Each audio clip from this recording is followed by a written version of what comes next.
with that sobering news, I just want to place the emphasis here. God has given us the best gift we could ever get, eternal life. But we have to do something. Conversion and baptism. And it needs to be something felt in your heart, where you're willing to get into that wheelbarrow. And let's close with one more verse. We talked about the spiritual milk.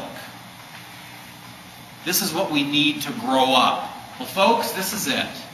This is the milk of our faith. Once we have this and understand this, we can grow up. So let's go to the book of Hebrews, chapter 5, verse 13 and 14. Everyone who lives on milk lacks experience of the word of righteousness, for he is a child.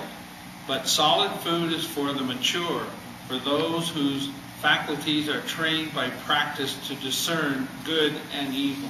We've been talking about spiritual milk today. This is what we need to grow up as a spiritual baby. But the author of Hebrews is telling us something here. He says, if everyone lives on milk, once you, mothers, at what age do you take a baby off milk? I don't know. About what age? Help me. If they're nursing, when they get teeth. 3 years, 4 years, I don't know. That's a good answer. Give me a year. Well, breast milk would be about a year. Okay, and what about regular milk? Oh, I think you're Okay. Would you feed a 15-year-old kid just milk all of his life? Oh, gosh. Around 14, 15 months. No. The same thing holds with our spiritual life. When we're a spiritual baby, we need spiritual milk. We need to know this stuff.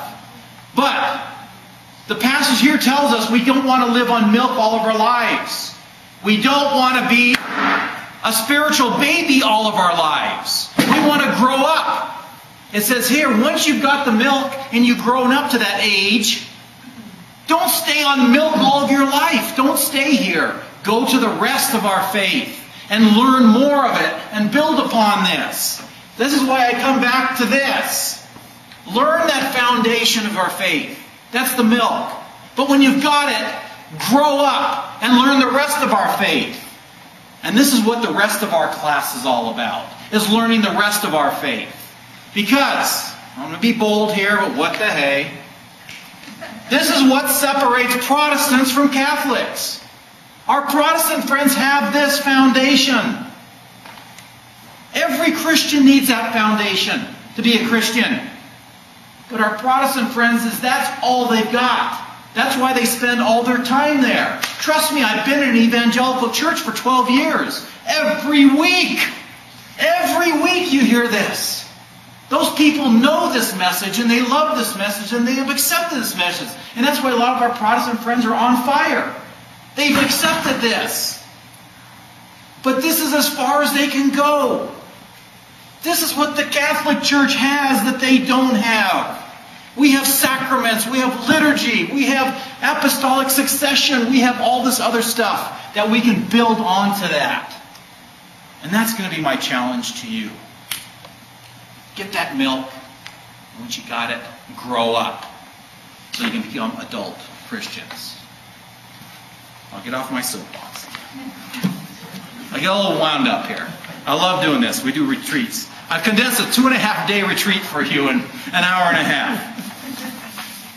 By the way, if you ever have a chance to attend this retreat, I don't know when we'll ever do it again. It's called Evangelization Retreats. If you have a chance to come, please do so. Well, some of you new people that have been here for, what is this, our 4th class already? Yep. My goodness, this time will go by when you're having fun, right? This is supposed to be only an 8-week class, huh? I don't know if I can pull this off in 8 weeks, but we're going to try. But by now you should know I have a tradition. What do we usually do after the opening prayer? Tell a joke. Tell a joke. Tell a story. With a spiritual ramification. Well, tonight I'm going to break with tradition. I am not going to be telling you a joke. I'm going to be telling you a true story. And this is going to be a true story, but it does have spiritual ramifications, so pay special attention. And this is an actual transcript of a radio conversation between a U.S. naval ship and Canadian authorities somewhere off the coast of Newfoundland in October of 1995. Americans talking to the Canadians, please divert your course by 15 degrees to the north or to avoid a collision. The Canadians, we recommend you change your course 15 degrees to the south to avoid a collision. The Americans, this is the captain of a United States naval ship. I say again, divert your course. The Canadians, no, I say again, you divert your course. The Americans, this is the aircraft carrier, the USS Lincoln, the second largest ship in the United States Atlantic Fleet. We are accompanied by 3 destroyers, 3 cruisers, and numerous support vessels. I demand that you change your course 15 degrees north. That's 15 degrees north. Or countermeasures will be undertaken to ensure the safety of this ship. The Canadians responded, we are a lighthouse. Your call. A true story, believe it or not, and there is a spiritual ramification on this, as we will hopefully find out in a little bit. This is the basic message, but it's really rich in meaning when it comes to our faith. Sometimes we hear, have you ever heard this before? I'm bored at Mass. I get nothing out of it. I'm not very excited about my faith. You know, I go when I feel like it. You ever experience anyone like that? Well, in my personal opinion, the reason why someone would be bored at Mass or not excited about their faith is because they really don't know this basic gospel message. Do you know that? That's scary. Think about it. If you really believed that there would be no way you could ever go to heaven, no way, unless Christ came down to die just for you, to give you the opportunity of eternal life, wouldn't you think that would excite you a little bit? If you really understood the gift that God has given you? You know, did you hear that? Christ coming down from heaven to die just for you, so that you have the opportunity to go to heaven? Because if He didn't do that, you would have no chance to go to heaven. I would think that if you really understood that, you might be a little excited about your faith.